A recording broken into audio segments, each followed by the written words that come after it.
स्वर्ग और नरक। एक बुजुर्ग औरत मर गई। यमराज लेने आए। औरत ने यमराज से पूछा, आप मुझे स्वर्ग ले जाएंगे या नरक? यमराज बोला, दोनों में से कहीं नहीं। तुमने इस जन्म में बहुत ही अच्छे कर्म किए हैं, इसलिए मैं तुम्हें सीधे प्रभु के धाम ले जा रहा हूँ। बुजुर्ग औरत खुश हो गई, बोली, धन्यवाद, पर मेरी आपसे एक विनती है। मैंने यहाँ धरती पर सबसे बहुत स्वर्ग नरक के बारे में सुना है। मैं एक बार इन दोनों जगहों को देखना चाहती हूँ। यमराज बोले, तुम्हारे कर्म अच्छे हैं, इसलिए मैं तुम्हारी ये इच्छा पूरी करता हूँ। चलो, हम स्वर्ग और नरक के रास्ते से होते हुए प्रभु के धाम चलेंगे। दोनों चल पड़े। सबसे पहले नरक आया। नरक में बुजुर्ग औरत ने जोर जोर से लोगों के रोने की आवाज़ सुनी। वहाँ नरक में सभी लोग दुबले पतले और बीमार दिखाई दे रहे थे। औरत ने एक आदमी से पूछा, यहाँ आप सब लोग की ऐसी हालत क्यों है? आदमी बोला, तो और कैसी हालत होगी? मरने के बाद जब से यहाँ आए हैं हमने एक दिन भी खाना नहीं खाया। भूख से हमारी आत्माएं तड़प रही हैं। बुजुर्ग औरत की नज़र एक विशाल पतीले पर पड़ी, जो कि लोगों के कद से करीब 300 फीट ऊंचा होगा। उस पतीले के ऊपर एक विशाल चम्मच लटका हुआ था। उस पतीले में से बहुत ही शानदार खुशबू आ रही थी। बुजुर्ग औरत ने उस आदमी से पूछा, इस पतीले में क्या है? आदमी मायूस होकर बोला, ये पतीला बहुत ही स्वादिष्ट खीर से हर समय भरा रहता है। बुजुर्ग औरत ने हैरानी से पूछा, इसमें खीर है तो आप लोग पेट भर के ये खीर खाते क्यों नहीं? भूख से क्यों तड़प रहे हैं?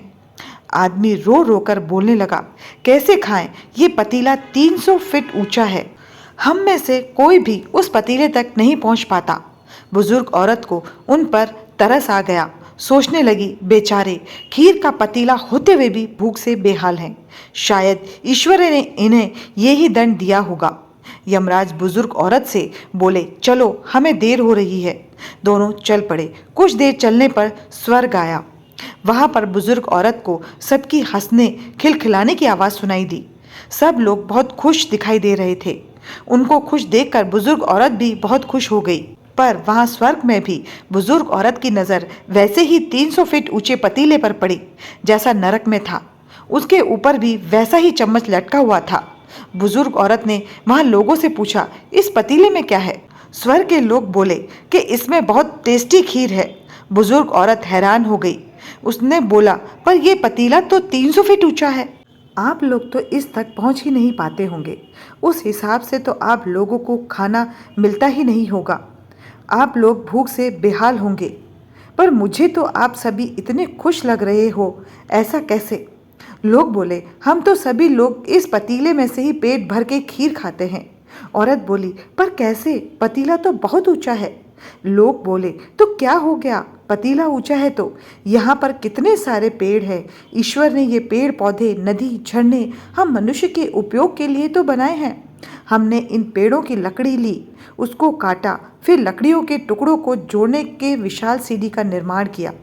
उस लकड़ी की सीढ़ी के सहारे हम पतीली तक पहुँचे हैं और सब मिलकर खीर का आनंद लेते हैं। बुजुर्ग औरत यमराज की तरफ देखने लगी। यमराज मुस्कुराए और बोले, ईश्वर ने स्वर्ग और नरक मनुष्यों के हाथों में ही सौंप रखा है। चाहे तो अपने लिए नरक बना ले, चाहे तो अपने लिए स्वर्ग। ईश्वर ने सबको एक समान हालातों में डाला है। उसके लिए उनके सभी बच्चे एक समान हैं। वो किसी से भेदभाव नहीं करते। वहाँ नरक में भी पेड़ पौधे सब थे, पर वो लोग खुद ही आलसी है। उन्हें खीर हाथ में चाहिए। वो कोई कर्म नहीं करना चाहते, कोई मेहनत नहीं करना चाहते, इसलिए भूख से बेहाल हैं। क्योंकि ये ही तो ईश्वर की बनाई इस दुनिया का नियम है।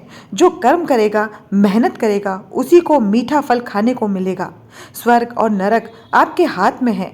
मेहनत करें, अच्छे कर्म करें और अपने जीवन को स्वर्ग बनाएं।